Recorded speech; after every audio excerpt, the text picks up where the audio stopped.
You are now listening to Out of the Blank.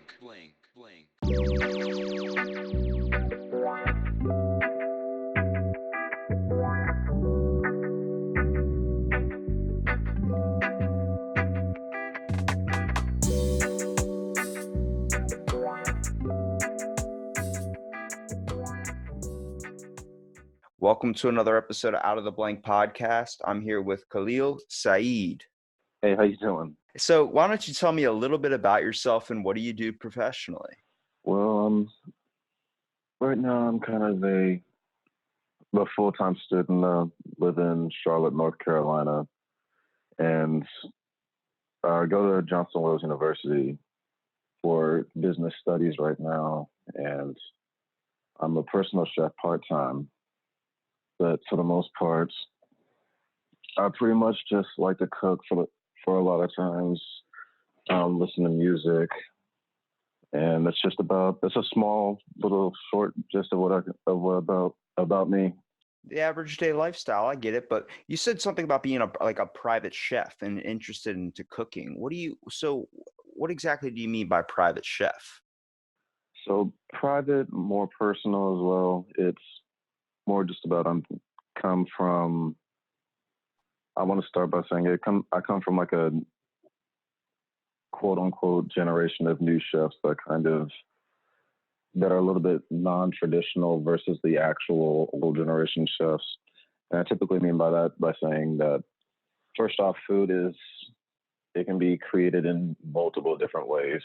Yeah, such as people like exploring it on their own. Me, I like to, heat up a nice hot pocket or something. But I mean, when we say private chefs, like there is a new age now coming with cooking. I've started to notice where a lot of people are starting to dive into this craft.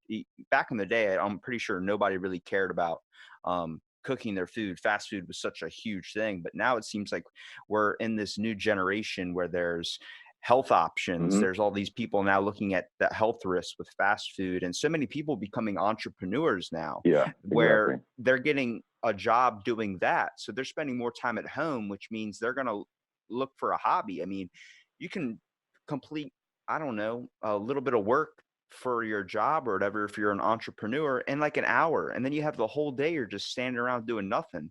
You can go to the store or you can decide to pick up a hobby. And this is where people fall into line with picking up cooking as being a hobby. Right, right. And if anything, like I just want to add something to that point. Like I do agree with you. If anything, like food is changing up so much now where the younger generation is coming out with all these different new ways on how to just make healthier foods. Like you've probably been seeing how like a lot of fast food restaurants, they're even starting to adapt to just healthier foods, like getting vegan options. Like Burger King, for instance, they started doing like actual vegan burgers, like the Impossible Whopper, which I haven't tried personally, but I heard it's actually pretty good. But like for me, in terms of just being a private or more personal chef, it would be more certainly me taking a position where I cook for myself just for the enjoyment of it, and I don't necessarily work under somebody or I don't necessarily work for someone else, but it's more of like a self-independent kind of work, and I'll just work for actual clients. What types of clients do you think there are? They just people looking for healthier options? I think the best part I think about being a private chef is the fact that when you're a chef or if you're just cooking in general, you don't want to be told what to do. It sucks. You got to work with an order. You got to do with this type of stuff. But if you work in the restaurant business or anything like that, besides making your order, you still want your personal space in the kitchen. So many times, like I think the one thing I could never handle about working in the kitchen is the fact that first of all, I'd be eating everything I'm making. But at the same time, like when I'm cooking in my own kitchen, I don't want anybody in my space. I don't know how many times I've been yelled at by family members to get the hell out of the kitchen when I'm in the way or something. I'm just trying to take a bite of everything they got. Like, no, it's not ready yet. I'm like, I want a piece of that real quick. Hang on. I don't know yet. Trust me, I've been on the road so many times. And if anything, like just actually going down that actual road in terms of not working in actual restaurants, not working with 10 other people that'll be in the kitchen with you, it becomes a bit of a challenge depending on how much you actually set yourself or how high your standards are. And if you can actually execute the same kind of results that you would with five other people working alongside you, it actually does say a lot, and that builds up your reputation a little bit faster than most actual situations. I like to believe. That's probably one of the closest jobs, working just in the restaurant, like in the kitchen industry in general, is probably one of the closest but hardest jobs, only because you're around people 24/7 and it gets hot in the kitchen. So, Oh like, yeah, it can be. I started noticing a lot, like I work in housekeeping in my everyday life. So, when housekeeping's hard to deal with just because everybody's on top of each other. You don't really have your own personal space. But one of the hardest industries, it was the kitchen because they're all on top of each other. They're trying to move around each other. Everybody's reaching over everybody. There's constantly Hmm. yelling coming from the kitchen, and people are like, wow, they must have like a Gordon Ramsay back there. It's a Hell's Kitchen. I'm like, it's no, it's because it's hot as shit in there. Everyone's getting heated up. You're constantly moving around. You're sweating. And that's when people start to argue. And when people start to argue, that just heats it up even more. Oh yeah, if anything, like I've had multiple kitchens that I've worked in where you would hear somebody throw an F bomb across the room, or somebody's freaking out, somebody's cursing, or a chef's losing his mind because one dish is about maybe, well, actually, an order is about maybe 15 minutes behind schedule. And that's like the normal window that you want a customer to wait for the food, about 15 minutes or so. And even though there's all this turmoil going on in the background, you can always expect to get your food out on time, or at least it's going to be coming out to the exact quality and the exact results that you're expecting. And it's also crazy because just all that actual heat and tension that'll be in the back of the kitchen, that's also where the actual trust and the relationship builds between the crew. Because honestly, it's like a battlefield, man. It's crazy back there.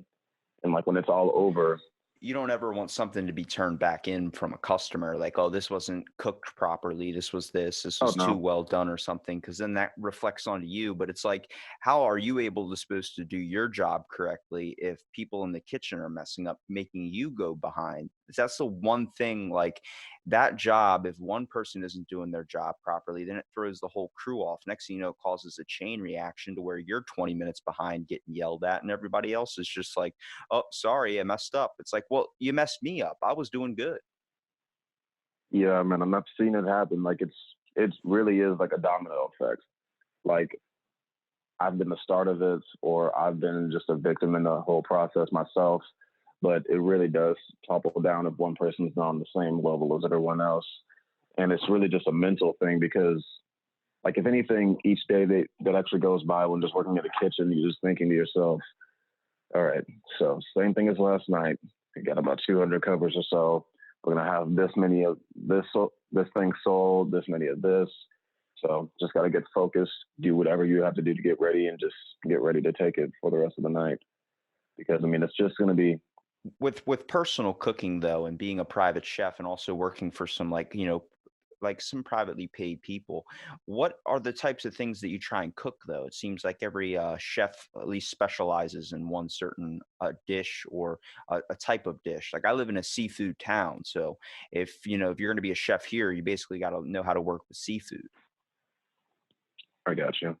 Well, if anything, I like to specialize a little bit in Mediterranean cuisine, and I'm trying to work with Southeast Asian barbecue. And I would specifically chose those two cuisines just because there's a lot of different variations and all these different foods that you have pretty much just coming together. Like Mediterranean, you have just about each each basic food group incorporated into one actual dish. So that way you're getting all the actual healthy benefits and qualities that you need for just about every day. And I'm looking more towards going down that route in the future for a lot of my actual dishes.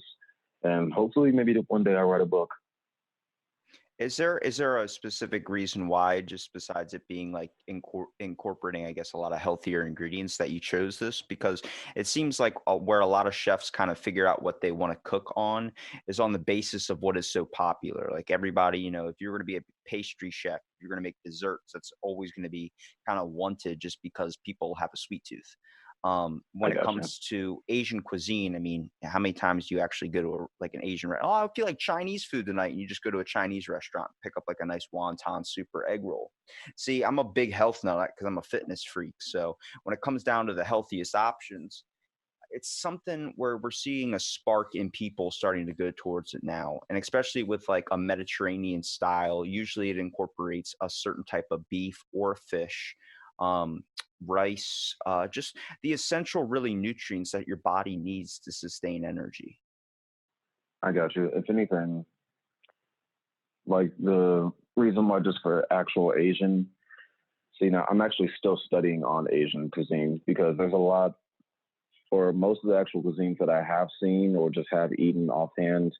I know that Asian is always it's still that one specific food type that you can't really nail specifically because there's not exactly just a basic set of ingredients that's going to make every single plate or just make every single kind of recipe that you'd be thinking of. But like for Mediterranean example, a lot of the actual kitchens that I worked in growing up, I kind of started doing culinary or just started cooking in kitchens that were farm to table. So pretty much that'll just be fresh vegetables, fresh fruit, right from the farm, just straight to your actual kitchen. And so there was no middleman, there was no actual processing that had to be done before that. We just got all our ingredients straight, fresh from the actual farmers themselves.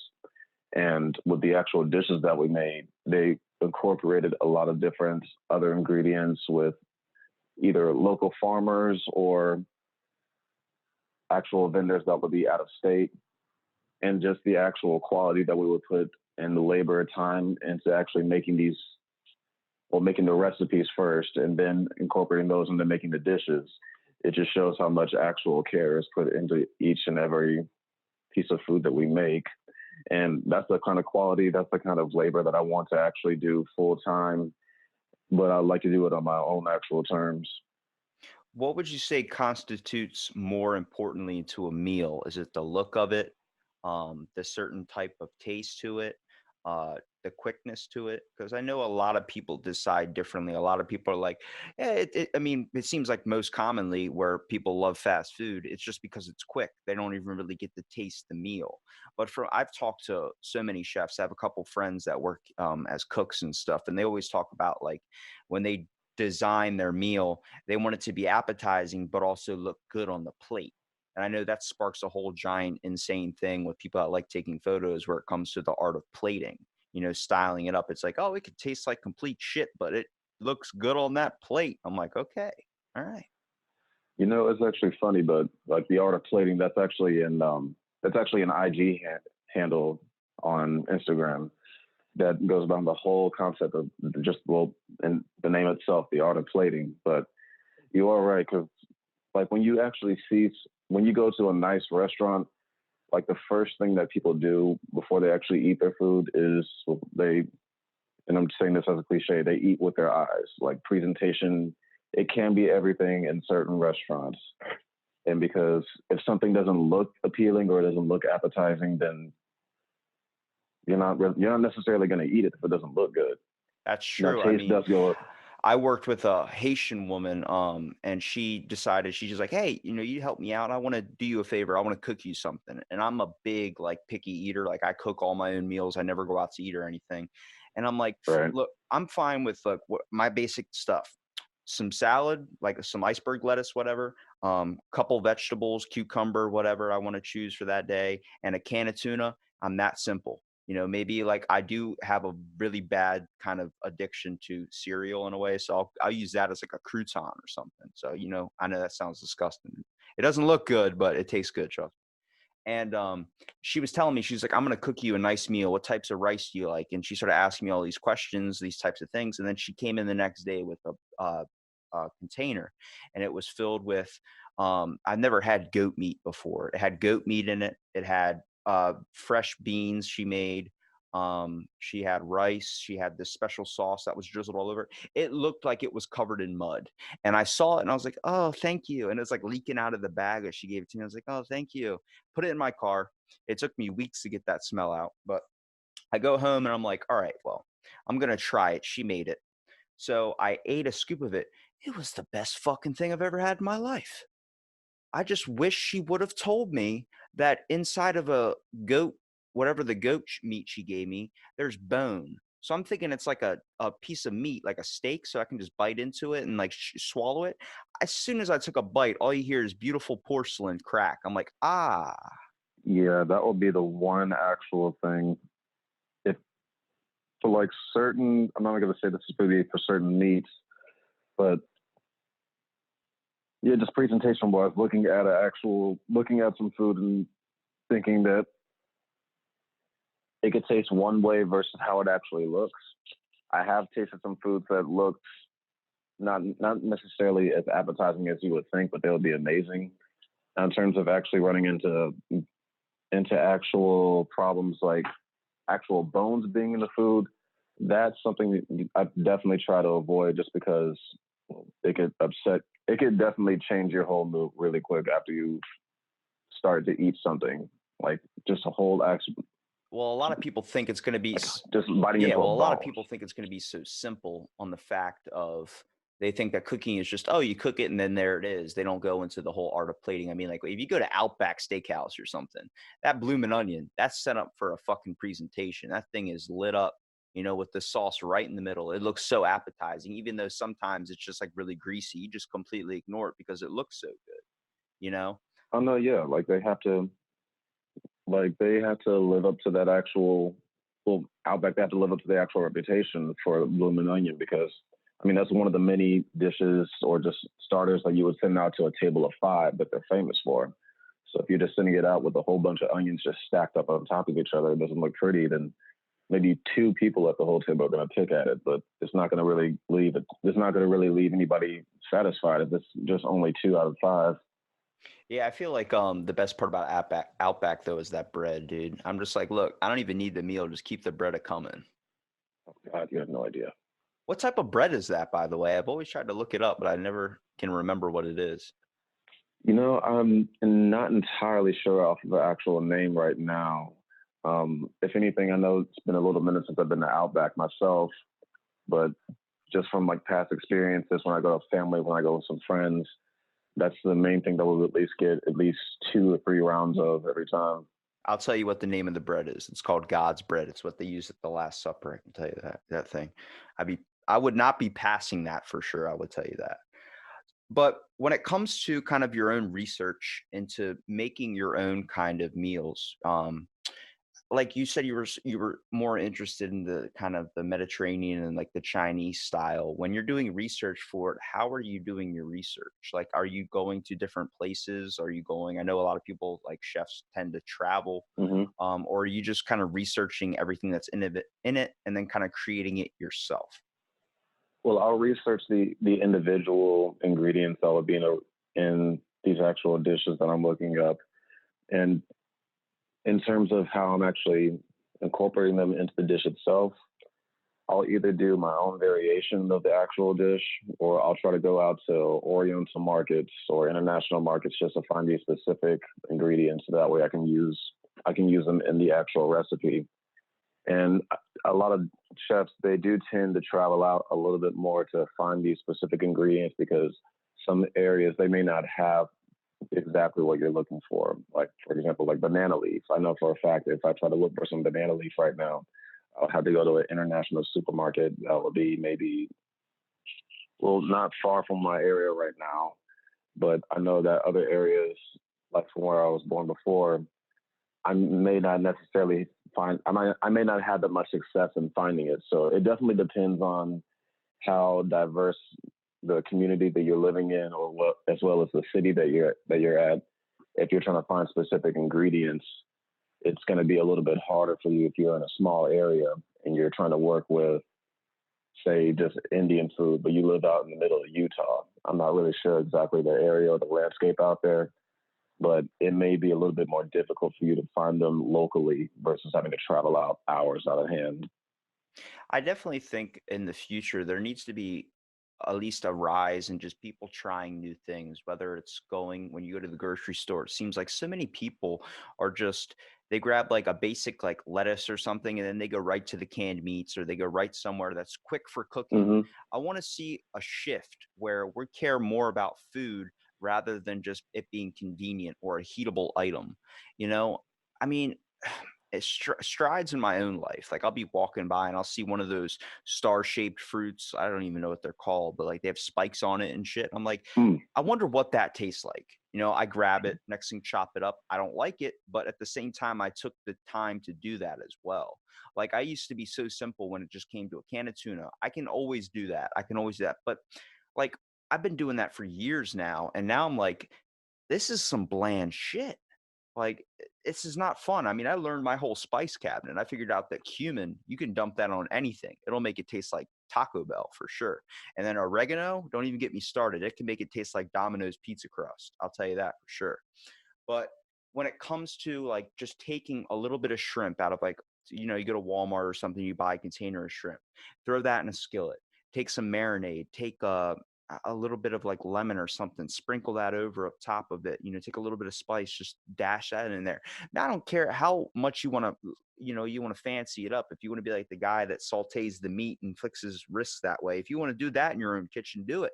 But anything to really try a new style on the things. I mean, cooking with different types of oils, cooking with different like once you take the time into your food, you start getting a better outcome of it as well. Like a prepped meal or something, that's convenient, that's okay. A hot pocket, that's good, whatever. Hmm. But when it comes to actually cooking your own meal, whether it's boiling it or just taking the time to go out and find the right ingredients, like especially if you're going to a supermarket or something and then picking out the vegetables yourself instead of buying it from a container, you it feels so much better once you're actually sitting down and eating the meal. I completely agree with you, if anything. And I actually like to think this is just me coming from my perspective, but I think the actual day and age where people are trying to discover new ways on how to actually enjoy food or just actually venture out and see all these different options that they are, I think it's actually close, or if it's not here already by now. If you've actually noticed a lot of things today now, they're pretty much subscriptions. And like they even have all these different companies or these small little programs that are doing subscriptions for people that want to do like their own actual healthy choice diet meals. So like pretty much you can sign up for a free trial or you can sign up for this program and they'll send you a box full of ingredients where you can actually make the food yourself at home, like the specific dish. It'll have all these healthy nutrients, all the food groups in it that you need for just a healthier lifestyle. And like that's one thing I know specifically I haven't tried, but I've heard that there's actually been great results just from it. Exactly. Um, just like Blue Apron, for example. They've been around for a little while now, and I've known that maybe two of my friends have been customers of Blue Apron for more than 6 months.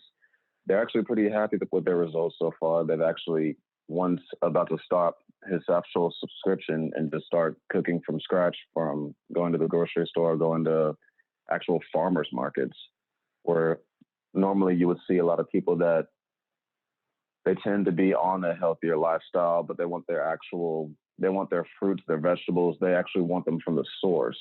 So like just trying to cut out the actual middleman and go into the grocery store itself. I def And then you even have the Well, I definitely think that's been around for a while, but like you were saying, though, I think it's just us noticing it now. I think it's because of the fact that so much that gets played onto the news nowadays is people like getting poisoned or certain health diseases coming up. And we live in a society now where I mean, sad to say, it's good and bad, but when it comes to it being, we're getting shown a lot of things medically and all these diseases that are coming out, and it's making people more health conscious when it comes to getting like going to the doctors, trying to figure out what's wrong, looking at their nutrition, and they start figuring out like, oh, your cholesterol is very high. How much red meat or how much grease do you eat? Next thing you know, it's like, oh, maybe we should cut that out of your diet. Then they start feeling better to the point where they're going to start getting subscriptions on trying to find healthier options and healthier ways to, first of all, make their overall just body and mind and emotional self being kind of better. For we always look for food for comfort, a lot of people do, And it's crazy to think that why wouldn't you want the best option if you're going to look for it as comfort? If anything, I know that for me, comfort food is definitely something that's. I just think it's always going to actually be around. You can know, and there's going to be multiple variations of how people describe their own comfort food. Like just maybe a bowl of pasta or some soup. It can be comfort food to somebody else versus somebody who doesn't probably get sick from just actual soup. But I'm not sure when the actual snap happened or when people start to realize that, it's actually not a bad idea to start looking into healthier options or just start looking into different foods that they can taste the same as what we eat before now, but we can just tweak it a little bit to make it work so that way we enjoy it just the same as we would just eating a regular Hot Pocket or something else. And I think that a lot of people now today, they are actually becoming a little bit healthier in terms of what they're putting into their body or what they're consuming. And if anything, chances are if we keep this actual pace up going into the next few more years into this new decade, it might show different results for actual people living a lot longer and having less health problems from what they're eating. Now, we all have a guilty pleasure food. Okay. Some people put ranch on their pizza. Honestly, I think you're a savage if you do that. My family's from Baltimore, so they all put ketchup on their eggs. That's also savagery. But when it comes to now, if you have Snapchat, there's a thing called late night eats. I don't know if you've ever seen this. Oh yeah, I've seen it. People putting like Cheetos and pickles together and the weirdest food combinations. You're like, no way that cannot work. What have you either personally liked or discovered that is actually pretty good together that you wouldn't think would be good together? Now, I think the last thing I made that I never thought would actually go together. Just thinking about it offhand, I can't really remember offhand. Yeah, I can give you one of my own. Okay. I can give you one of my own. So I figured out if you go to Olive Garden, and I did this when I was like 13. So it might have just been the hormones and I might have had just a craving or something. But I mixed their breadsticks, which is what they're known for, all that garlic and stuff Hmm. with vanilla ice cream, dude. Like even saying it sounds weird, but it was something with the garlic and then that ice cream that really like it. I figured out that it's actually a recipe too. People put vanilla ice cream and they put a little bit of garlic on top of it, and it actually tastes pretty good. But I was like, damn, this is a weird food combo I never thought I would enjoy. And then I did egg whites because I always eat egg whites. I cooked it up, made like a nice egg out of it, and then I mixed it with it's called powdered peanut butter. You put it in a bowl and you scoop it together and you basically stir it to how thick you want it. Dude, it might sound disgusting, but it was amazing. And see, that crazy idea right there, that's kind of what chefs try to piggyback off of, if anything. Like we want to look into your actual cravings. We like to see exactly what it is that our customer likes to eat.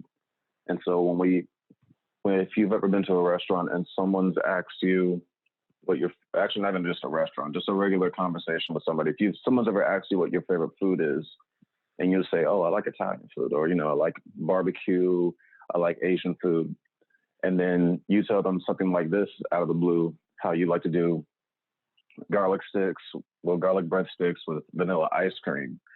I mean, that might just be out of pocket to them, but it's just crazy enough where they might want to try it themselves. Because if anything, if that would be a menu item somewhere, chances are it might actually be a hit. Like it might be your top seller at that restaurant. Would you suggest that you learn a lot more as a chef when you learn to try everything and never seclude anything?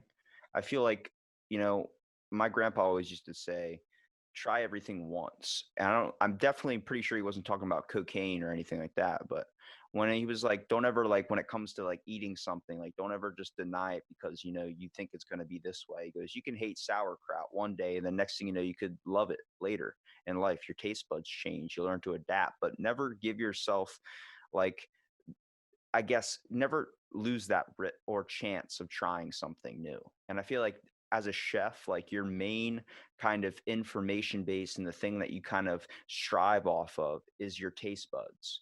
Like you want to be able to make sure you can try every taste. You want to be able to go out and explore new tastes as well.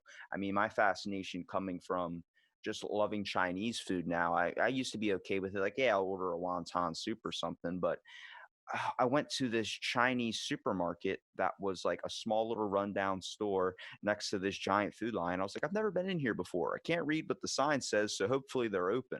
So I went in there. They had a little Chinese takeout service in the back, and I like way in the back, like behind a bunch of like all the market items.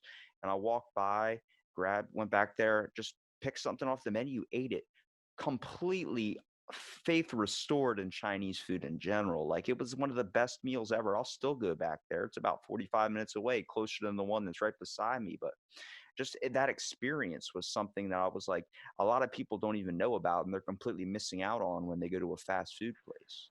And that alone, that's kind of the reason why I like to. That's kind of the reason why when I travel to different areas or if I go home to my hometown, I like to just find like little hole in the wall spots, like just little small restaurants that don't have too much of a popularity to them as there's a mass swarm of people going there every day. But they have a great menu, they have a small little area, and if anything, it's just kind of like a personal place that you can go to just to have great food without having to wait too long for it. And for me growing up, I had the most basic taste buds as a kid. Like when I was young, I used to go to McDonald's with my mom and my brother, and I would get a hamburger with just plain ketchup on it, nothing else. And like now, my taste buds they just changed so much over time to where like I've added lettuce, I've added tomato, I'll put pickles on my burger, onions, bacon, cheese.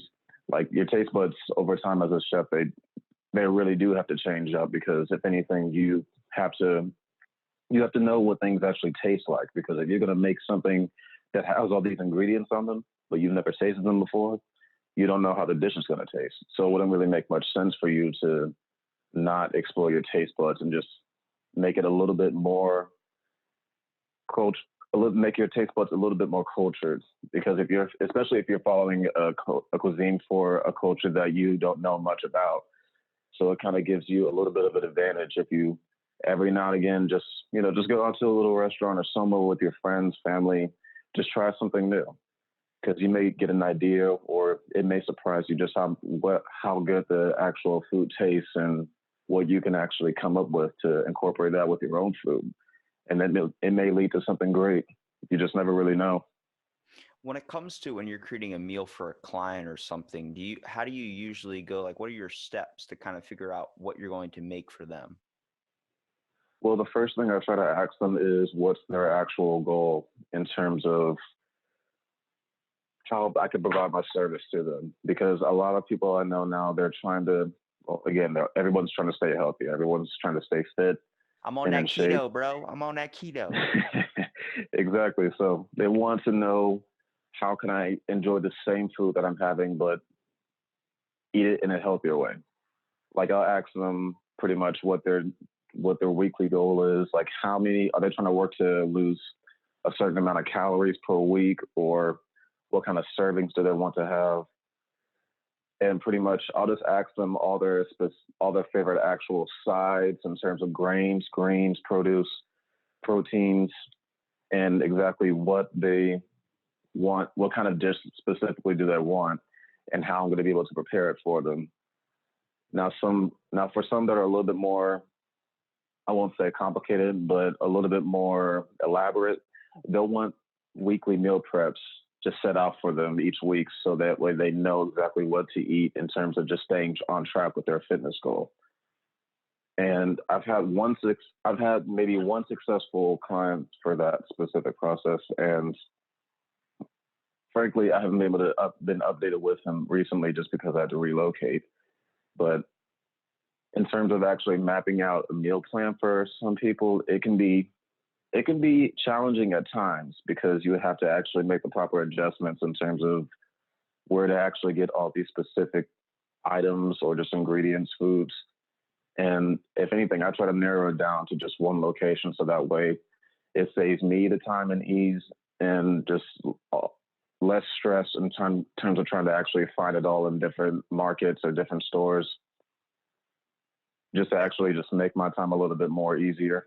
It's got to be a little bit difficult too to kind of deal with someone who's picky. Like, I can't have this or this. Like, what kind of really upsets me, and I know it's a long, it's I guess it's a long walk for a short drink of water, but the fact that there's Uber Eats, I really hate that. Oh Only my God, I hate Uber because Eats so much. none of the people now are going to know the struggle of just ordering pizza from a fucking pizza place, and that's all you're getting. Like, the delivery driver can go, someone goes, I want pizza. Well, I want Chinese food. Well, I want McDonald's. Then one guy goes to three different places and picks it all up for you. I was like, no, no, no. That's too much freedom.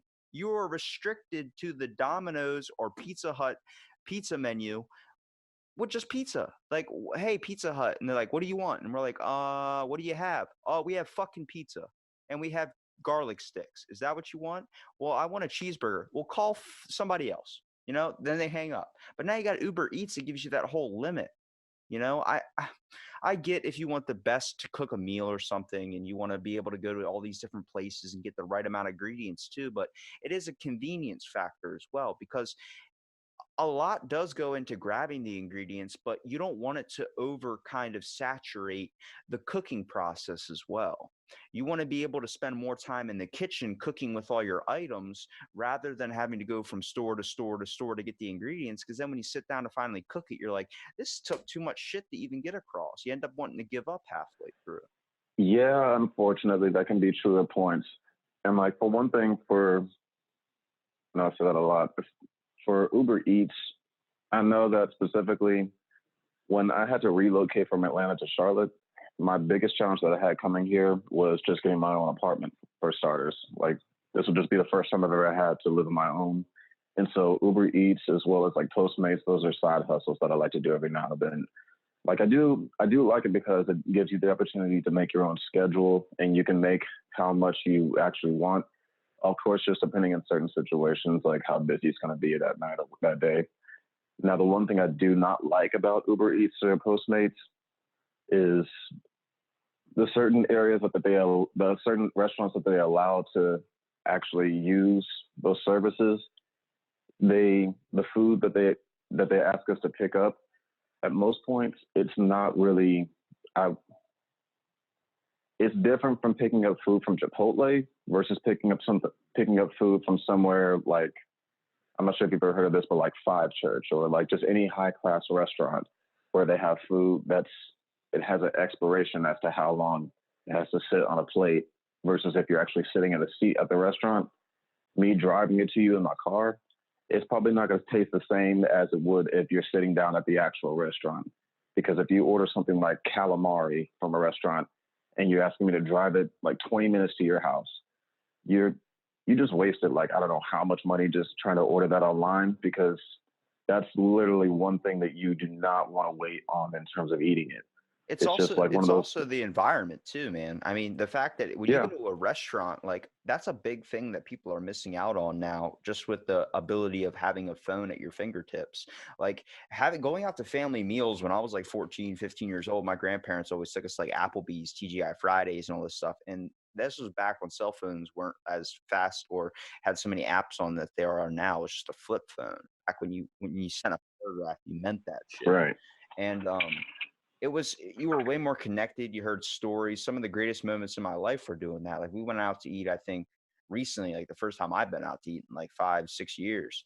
And I just set all our phones down. Everyone started pulling out their phone, being on it. I just set them all down, put them at the middle of the table, and I decided to have a conversation with everybody. And it was amazing. Like we rekindled, like I found out a lot of stuff that was going on. And first of all, it was just amazing to recount stories of when we were kids and stuff. And when it comes to going to a restaurant, you're there for the environment of it as well. I think that's why it costs a little bit more too. But I haven't ordered food in forever. And my buddy was like, I'm going to order Outback. And I never thought Outback would deliver. I was like, hold on a second. That's like a go there and eat item. That's not a type of thing you can just get delivered to your door like Pizza Hut, where you can finish half of it and then throw the rest of it in the fridge and eat the next for breakfast. Like you're ordering steak, you're ordering all these types of things that are meant to be eaten when they're super, super hot. But now it's given us this convenience and luxury that we don't ever want to leave the house to go ever enjoy real food anymore. See, it is a convenience and a luxury. I will admit to that.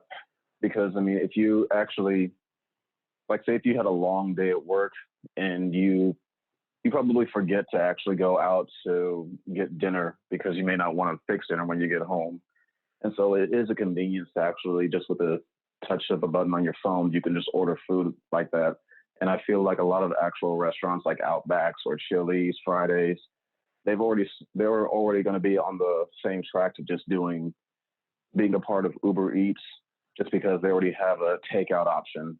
Like most people, when they go to Chili's, I know they have a specific line that you can get in if you're just picking up a takeout order. And that was even before they even had Uber Eats or Postmates. But like I also think just with this whole new concept of how we're moving right now, it's kind of made us a little bit lazier because it's all about the actual social engagement that you get when you're going out to eat. Like that gives people the opportunity to not necessarily, actually putting more energy into just talking, sitting and eating, but it's just giving you a chance to actually just engage with somebody. Like if you go to a restaurant either with a group of friends, you're on a date, or if you're by yourself, it just gives you the opportunity to actually one enjoy your meal, talk to somebody around you, or even if you're like at a bar and you're just enjoying a regular meal for lunch during the day, but you're sitting next to somebody, like if anything, it's not necessarily to be it's not meant to be set up to feel weird or anything, but just like start a conversation with somebody. Like you never really know where it's going to end up going, and chances are you either won't like the engagement or you will. It's really just like a 50-50 type of chance thing, but it really does go a long way in terms of just actually sitting at home and waiting for your food to get there. Like it's a little bit of a wake up call to most people, I think. Yeah, I mean, I love the best kind of conversations I've had have been with delivery drivers when they show up to the door. I always try and strike up like, you can call them a dad joke or something, but I'm more like, just trying to talk to them and level with them just like as a person, which they really don't really get. They don't expect that to happen. They just expect to drop something off at the door. But what's crazy is where if you want to talk about how like convenience is everything now, this self-order type stuff, that makes it difficult, man. Like I only been at Chipotle once, and I really just don't like it only on the concept of it's not the food, it's just I feel really bad, like, it's when you go to Subway and you're pointing at the person to tell you what to make, I just feel like I'm ordering people. So I started this thing that my buddies do now. I just walk up to the guy that's making the sandwiches or making whatever, the burrito, and I just say, "Hey, make it how you would want it." And they say, "What?"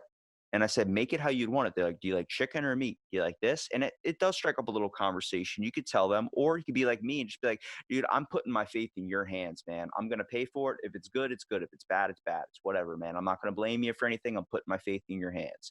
Next thing you know, he makes something and I'm getting new tastes. I'm like, "What is this?" It's really good. I've never had it before. And next thing I know, he's like, "That's avocado." I was like, "I thought I hated avocado." Like, you start to realize stuff like I think that's a brand new way of kind of enhancing your like tastes in general. First of all, expanding your knowledge just on it in general is just trying something in a newer way by just letting somebody make you something and just taking a bite out of it. See, I've never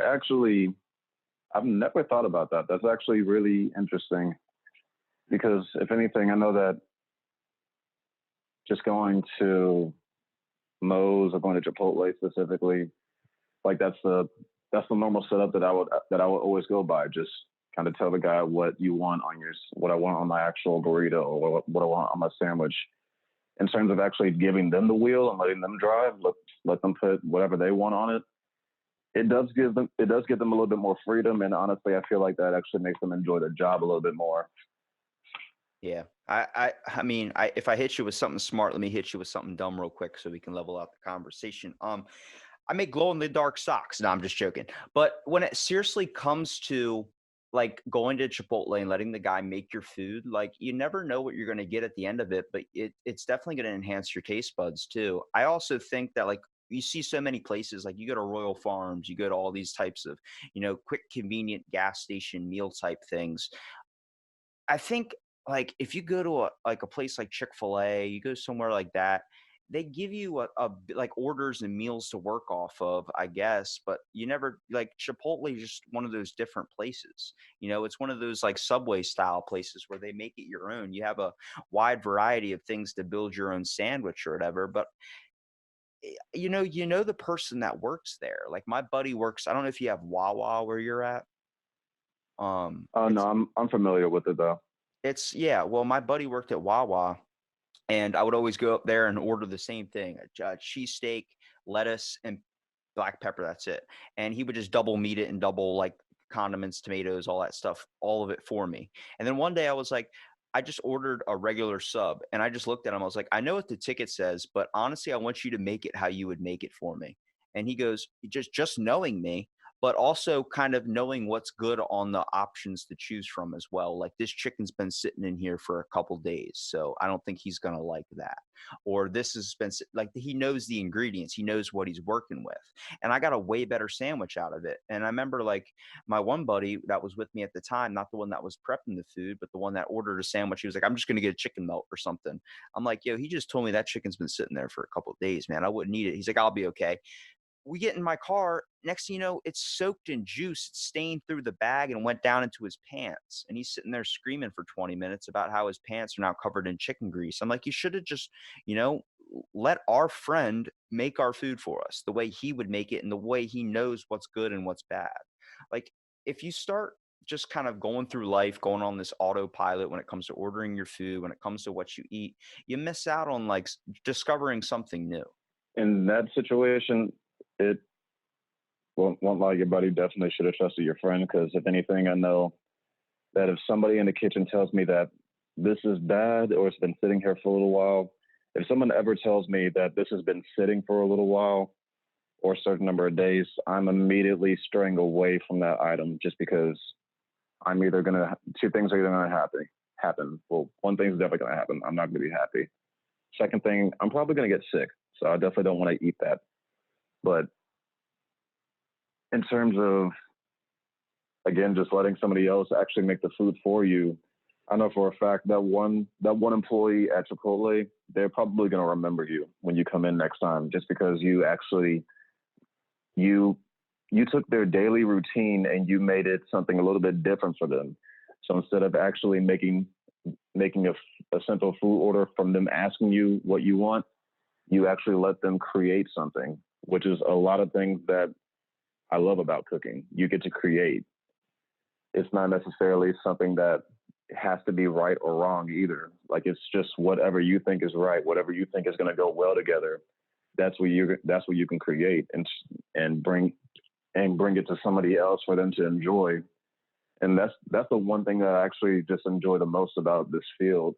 It's just the actual enjoyment because I got into cooking pretty much when I was around 10 years old. It was for a birthday party for myself actually.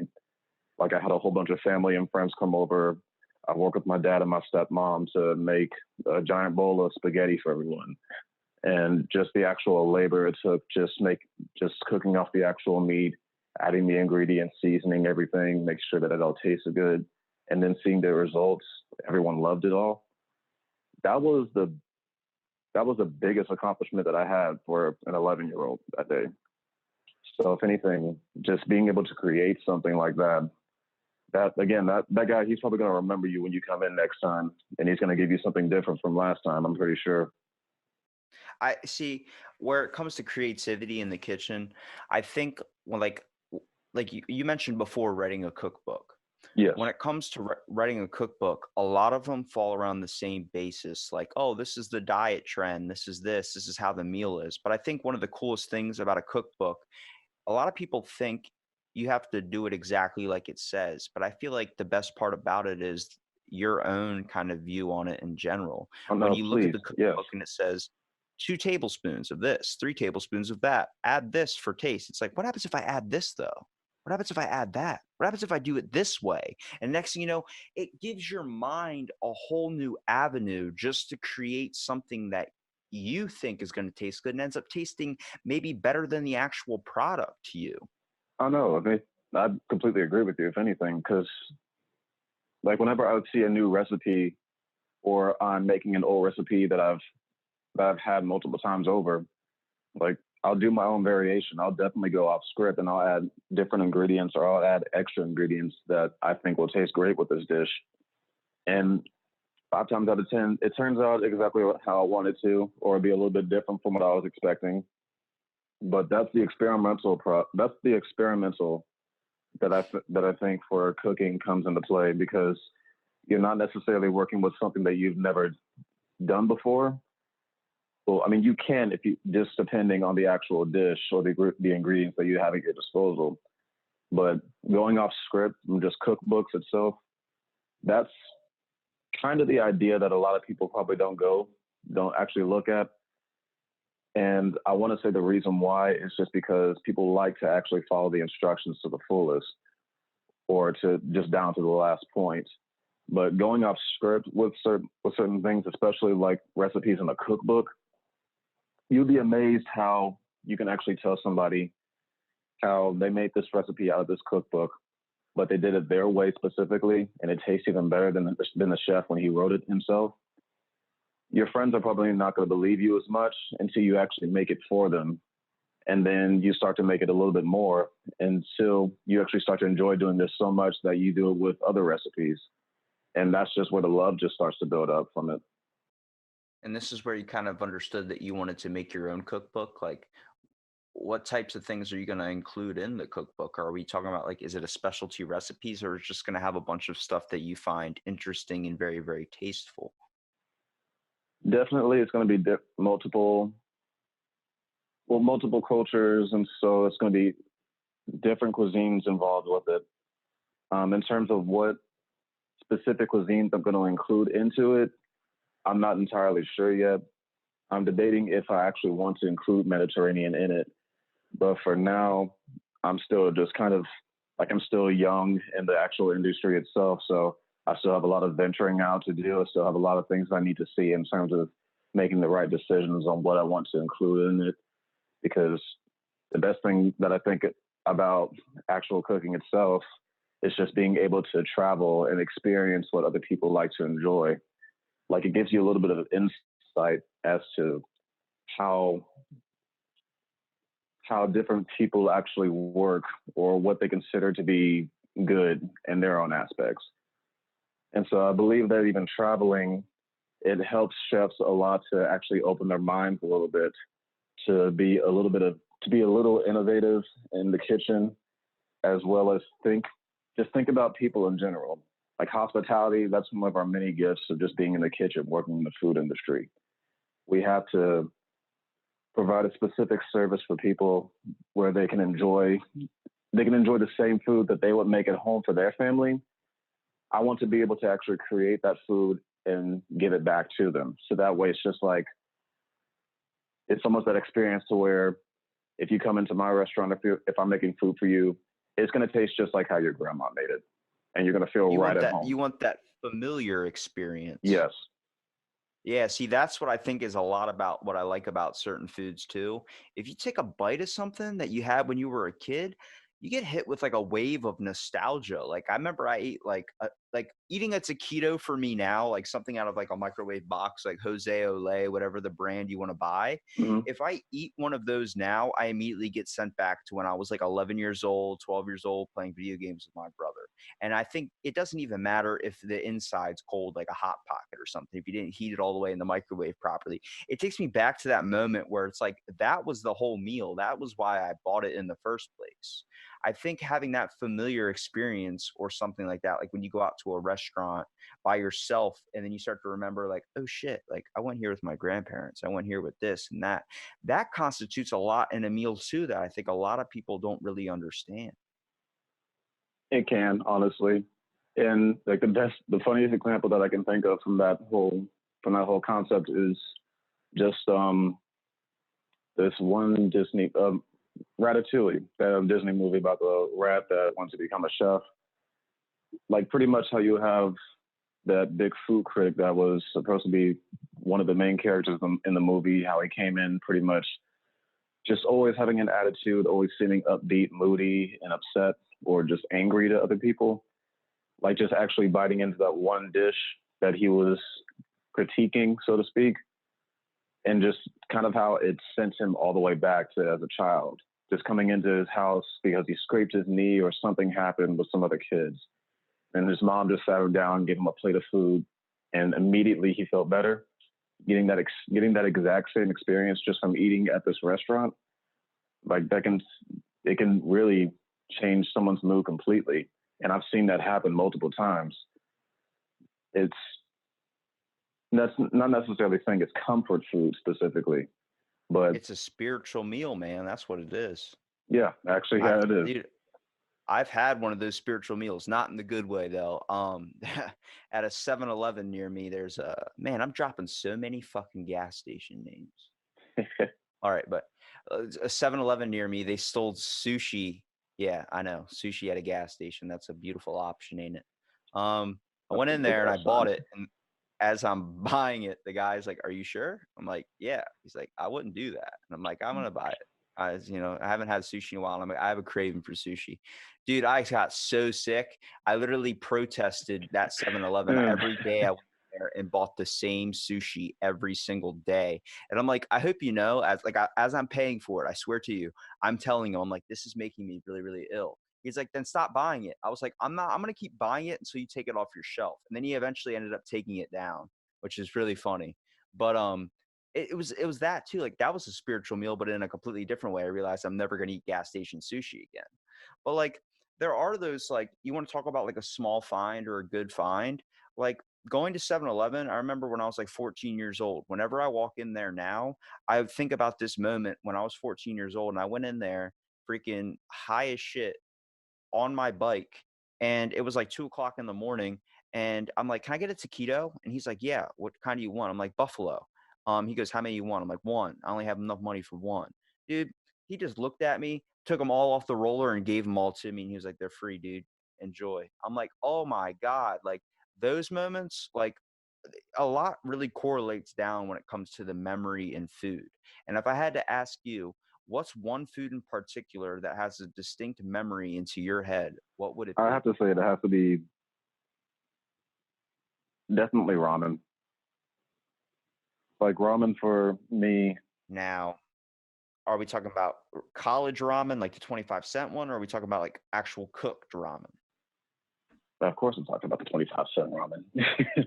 But if anything, like the actual like college ramen itself, growing up, I never ate ramen as a kid. So I never really enjoyed it until I got into college because it just became one of those foods that for some reason all college kids like to eat for some reason.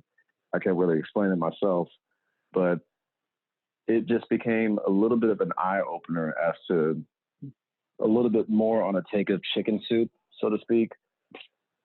Now it's a little bit.